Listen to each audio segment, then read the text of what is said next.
দুরুদ, ইস্তেগফার, দোয়া ইউনুস, এই 3 আমল পাশাপাশি ইয়াজাল জালাল ওয়াল ইকরাম, এই 4টা জিনিসকে এমনভাবে ধরছে, বিশেষ করে দুরুদ, স্পেশালি সারাক্ষণ দুরুদ।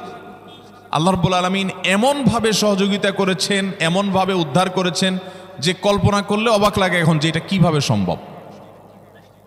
ভাইরা আমার, এক সাহাবী নবী করিম সাল্লাল্লাহু আলাইহি ওয়াসাল্লামের কাছে এসে বলছে, ইয়া রাসূলুল্লাহ, আমি যে দোয়া করি এই দোয়ার মধ্যে আমি নিজের জন্য করব, আমার ছেলে মেয়ের জন্য করব, অনেক কিছু করব, এটা সেটা, রিজিক চাইবো, সুস্থতা চাইবো, অনেক কিছুই তো আল্লাহর কাছে চাইবো।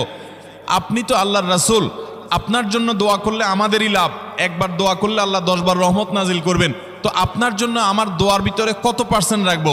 সাহাবী বারবার বিভিন্ন পার্সেন্টেজ বলছিলেন যে 3 ভাগের 1 ভাগ আপনার জন্য রাখি ইয়া রাসূলুল্লাহ, অর্ধেক রাখি, আরো বেশি করে রাখি। তিনি যত বলছেন নবী করিম সাল্লাল্লাহু আলাইহি ওয়াসাল্লাম আরো বাড়ানোর জন্য তাকে উৎসাহ দিচ্ছিলেন। এক পর্যায়ে যখন তিনি বললেন, ইয়া রাসূলুল্লাহ,